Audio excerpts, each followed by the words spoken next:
At exactly 4:17 p.m. on a cool Thursday afternoon in October, Linda Harper heard a knock on her front door that felt louder than it should have in her quiet home outside Portland, Oregon, and even before she stood up from her favorite armchair she sensed something unusual in the air, though she could not explain why. At 59, Linda lived alone in the same soft gray house she had shared with her late husband Robert for over 30 years, her days calm and carefully arranged, mornings spent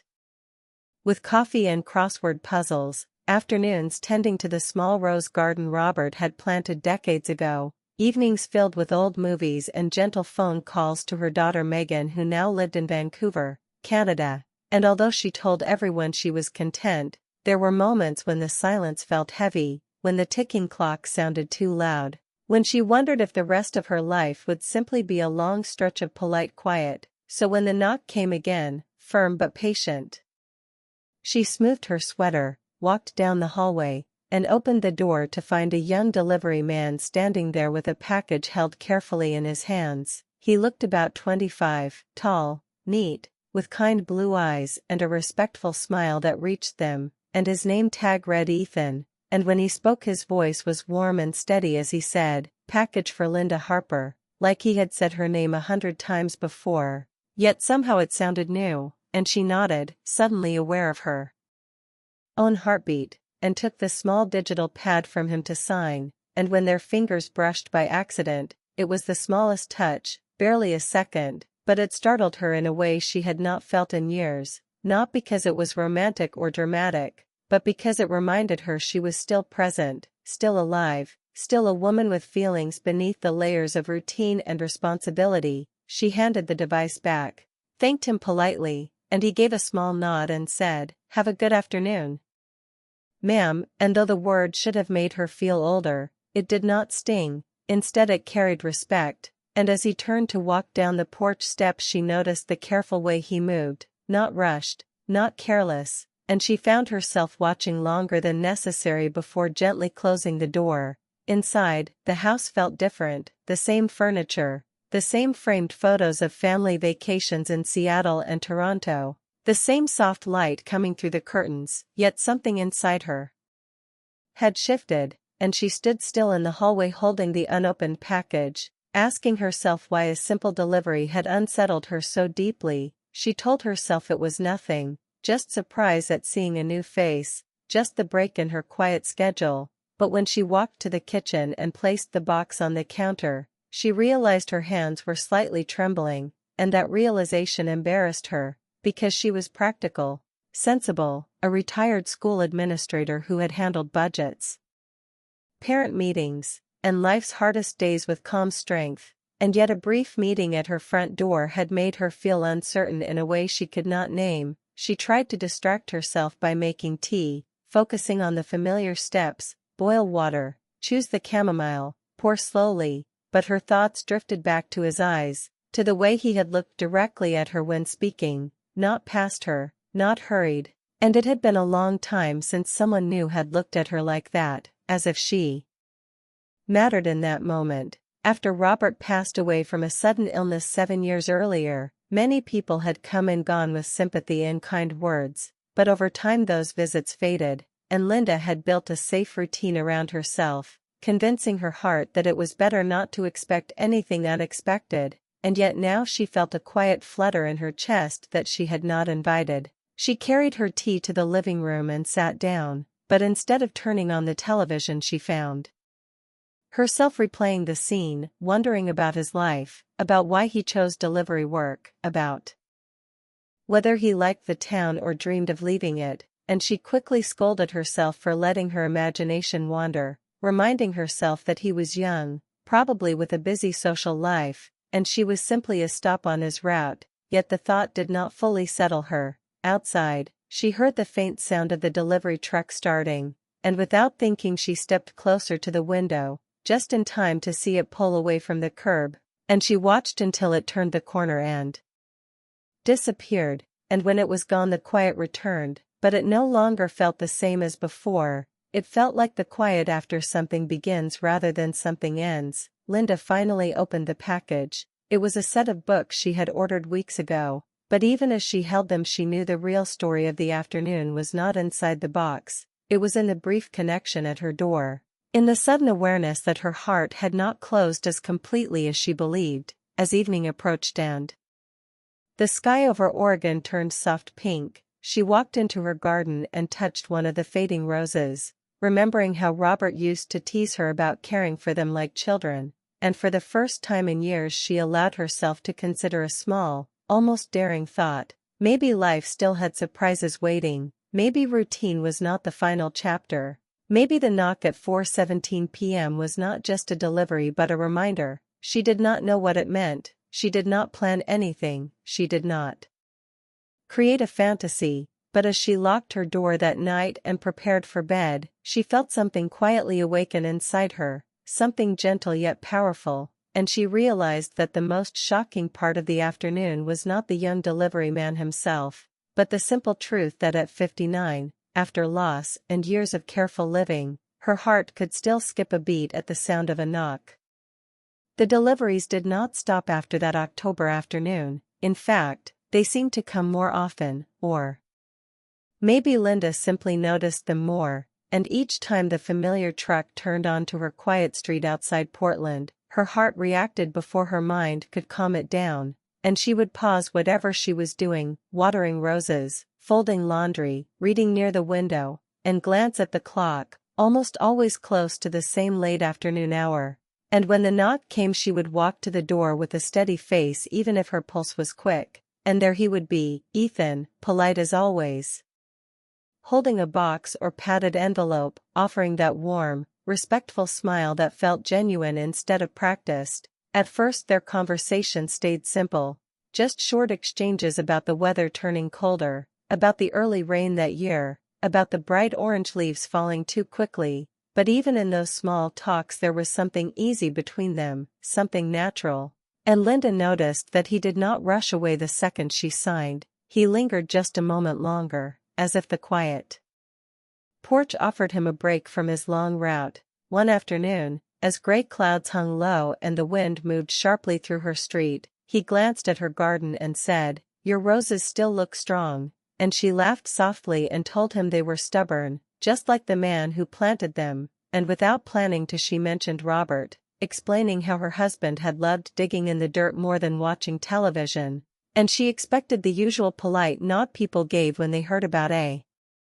late spouse, but Ethan did not interrupt, did not check his watch, did not look distracted, he simply listened, his expression calm and kind, and when she finished he said, "He must have been proud of this place," and the simple sentence touched her in a way she had not prepared for, because it felt like he understood that the house was not just wood and paint but memory and effort and love. After that day, their talks grew slightly longer, still appropriate, still gentle, but more personal. And Linda learned that Ethan was saving money to attend college in Seattle, that he wanted to study architecture because he loved buildings that told stories, that he sometimes sketched small designs during his lunch breaks, and when he said that, she told him about her years as a school administrator, about guiding teenagers who felt unsure about their future, about how many of them discovered strength they did not know they had, and she saw his eyes light up when she spoke, as if her words mattered, and that feeling, being heard, slowly began to fill a space inside her she had kept locked.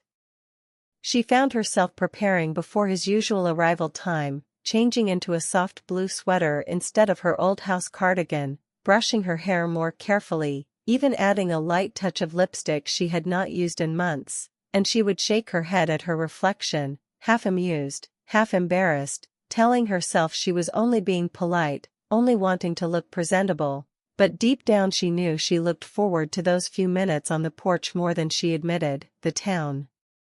remained quiet, neighbors busy with their own lives, unaware that something small yet meaningful was growing in the space between a 59-year-old widow and a young delivery driver, and Linda often questioned her own emotions, reminding herself of the age difference, reminding herself that admiration and connection did not need labels, that kindness could exist without complication. Yet when she heard his truck engine in the distance her heart still responded with warmth instead of logic.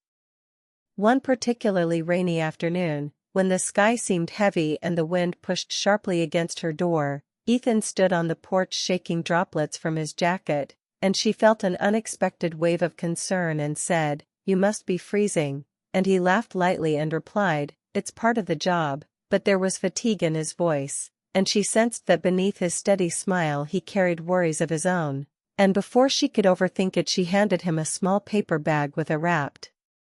cookie she had baked that morning, telling him it was nothing special, just something sweet for the road, and he looked genuinely surprised, thanking her with a sincerity that made her chest tighten, and in that moment the connection felt less about attraction and more about simple human care. Days turned into weeks, and their talks shifted from surface topics to quiet reflections, Ethan admitting one afternoon that he sometimes felt pressure to have his future figured out, that friends expected him to be certain about his path, and Linda responded with calm honesty, telling him that certainty often comes slowly, that life rarely moves in straight lines, and as she spoke she realized she was offering advice not just to him but to herself, because she too was learning that life at 59 could still change direction. She began to feel a gentle energy return to her routines, cooking meals with more attention, rearranging her living room, even considering visiting her daughter in Vancouver during the holidays instead of postponing it again, and when she asked Ethan about Seattle he described the city with hopeful excitement, the waterfront, the tall glass buildings, the feeling of movement, and she found herself smiling at his dreams instead of feeling distant from them. One evening after he left, she stood at her window watching his truck disappear and felt a mix of joy and fear. Joy because she had rediscovered the simple thrill of connection, fear because she did not know how long it would last, and she reminded herself that sometimes people enter our lives not to stay forever but to wake something inside us. Still, when another delivery came 2 days later, she felt relieved, and as they exchanged friendly words about upcoming holidays, she noticed that their laughter came more easily now, that the space between them felt comfortable rather than formal, and she realized that what shocked her most was not his youth or his smile, but the way he treated her like a full person, not invisible, not forgotten, and in those brief porch conversations she felt seen again. And as autumn deepened and leaves covered her walkway, Linda understood that the young delivery man had unknowingly delivered something far more important than packages. He had delivered a quiet reminder that connection does not ask for permission, it simply grows in small, steady moments, and she could no longer pretend those moments did not matter. November arrived with sharp wind and early sunsets, and the easy porch conversations between Linda Harper and Ethan no longer felt like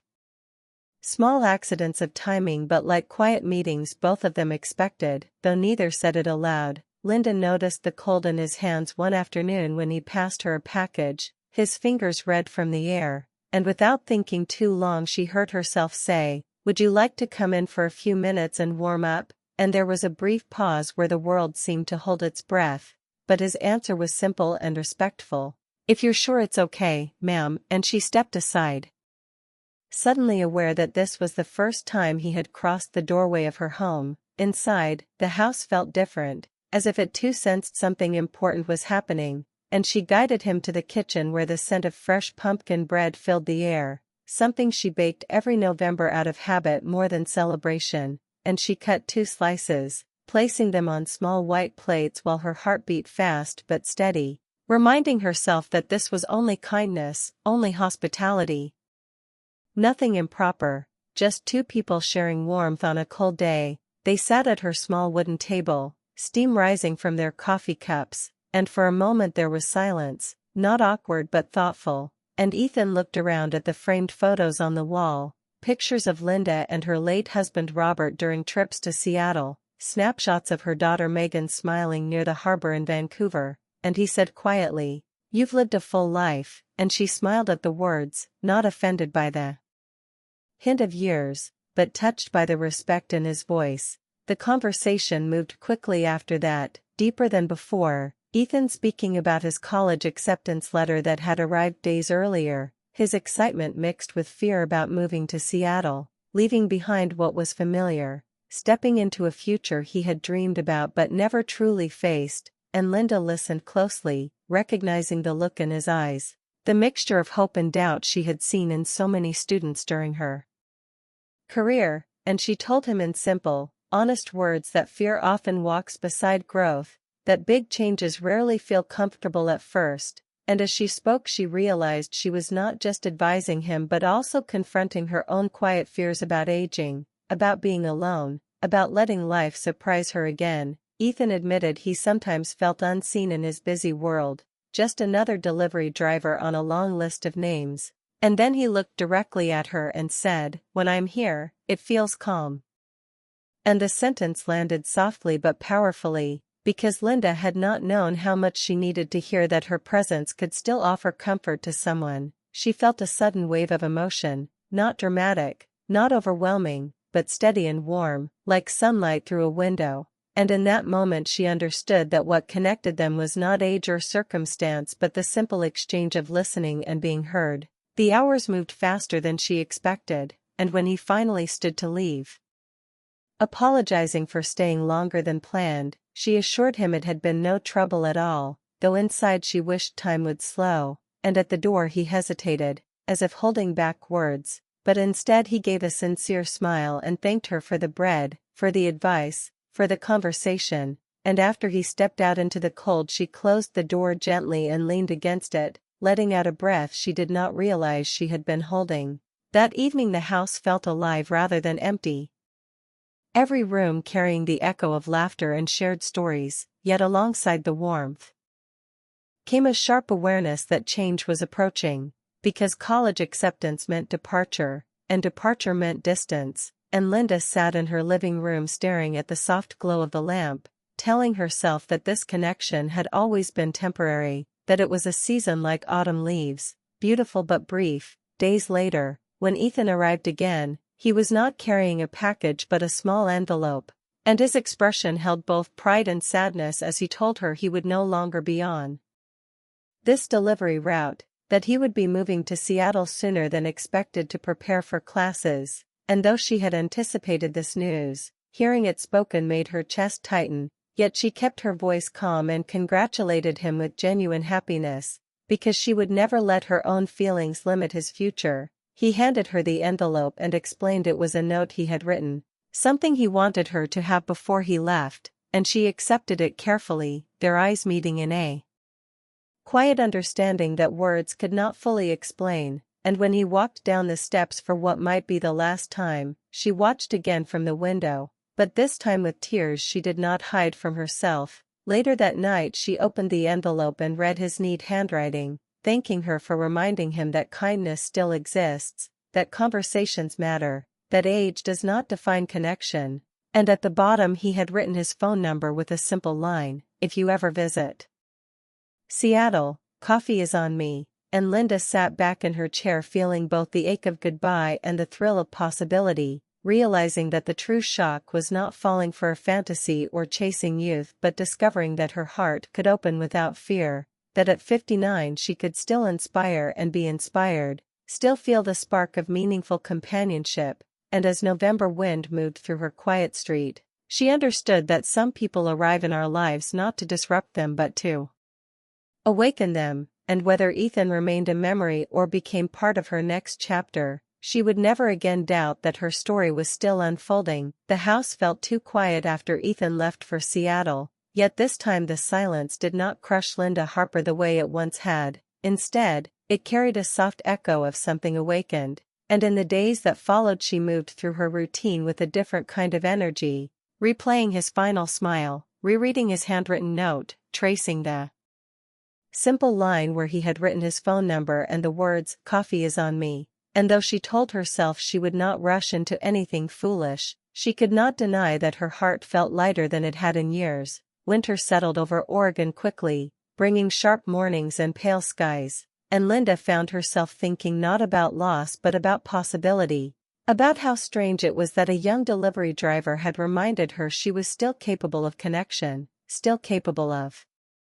inspiring someone, still capable of being seen, and she realized the true gift he left behind was not romance in a dramatic sense but courage, the courage to step beyond routine and choose life again. One evening, after a long phone call with her daughter Megan in Vancouver, she mentioned Seattle casually, testing the sound of the city in her voice, and Megan, always perceptive, said, "Mom, you deserve new memories." And that simple blessing felt like permission, not to chase youth, not to ignore reality, but to remain open. Days later, Linda booked a short trip that would take her first to Vancouver to see Megan and then down to Seattle for 2 days on her own, and as she packed her suitcase she felt nervous in a way that reminded her of being young, of first dates and new jobs, yet this nervousness carried wisdom, because she understood that expectations can harm what simple honesty can nurture, and she promised herself she would approach this meeting with clarity and grace. When her plane landed in Seattle, the city greeted her with cool air and the distant outline of mountains. And she checked into a small hotel near the waterfront, her hand slightly trembling as she held her phone, debating whether to call the number or wait, but then she remembered the woman she used to be, confident, decisive, capable, and she pressed the call button before doubt could speak, and when Ethan answered, his voice surprised and happy, she felt warmth spread through her chest. They agreed to meet at a coffee shop near the university campus the next afternoon, and when the moment came, Linda walked in with steady steps, spotting him instantly at a corner table, taller than she remembered, dressed casually, his eyes lighting up when he saw her, and there was no awkwardness, no dramatic rush, only a genuine smile exchanged between two people who respected what they shared. They talked for hours about his classes, about the challenge of city life, about her visit with Megan, about the roses that would soon bloom again in spring, and as they spoke Linda realized something important. The connection had grown beyond curiosity into mutual admiration, built on conversation and kindness rather than fantasy, and though the age difference remained real, it no longer felt like a barrier but simply a fact within a larger story. Ethan told her she had encouraged him more than she knew, that her calm strength gave him confidence during his first weeks alone in Seattle, and she admitted that his presence had woken her from emotional sleep, reminding her that life does not end at 59, that companionship can take many forms, and as the afternoon light faded through the coffee shop windows, they both understood that whatever name the world might give their bond, what mattered most was the respect and sincerity at its core. When they stepped outside, the air cool and fresh, Ethan offered to walk her back toward her hotel, and as they moved through the busy streets, Linda felt neither embarrassed nor unsure, only aware that she was choosing to live fully, to allow her heart to feel without shame. And when they paused at the hotel entrance there was a quiet moment of truth where words mattered more than gestures, and she said softly, "I don't know what the future looks like, but I'm glad we met," and he nodded, replying, "So am I," and there was no promise spoken, no dramatic declaration, just shared understanding. That night, back in her room, Linda looked at her reflection and saw not a widow defined by loss or a woman measured by age but a person standing at the edge of a new chapter, and she understood that love is not always about sweeping romance, sometimes it is about timing, growth, and courage, and whether this connection evolved into something lasting or remained a meaningful season, it had already changed her. When she returned to Oregon days later, her house no longer felt like a place of waiting but a place of living, and she tended her roses with renewed care, planning small trips, reconnecting with friends, allowing herself to laugh more freely, and she kept in touch with Ethan through thoughtful messages and occasional calls, each conversation balanced and respectful, built on honesty rather than illusion. The true shock, she realized, was never about a young delivery man entering her life, it was about discovering that her heart had not retired, that her capacity for affection, hope, and emotional risk still existed, and in that discovery she found freedom, because society might whisper about numbers and expectations, but the heart measures life differently, and as spring approached and new buds formed in her garden, Linda Harper stood at her window one evening remembering the knock at 4:17 p.m. months ago, smiling at how a simple delivery had delivered something far greater, the reminder that no matter the years behind her, the future still held room for connection, for gentle romance, and for beginnings she once believed were no longer possible.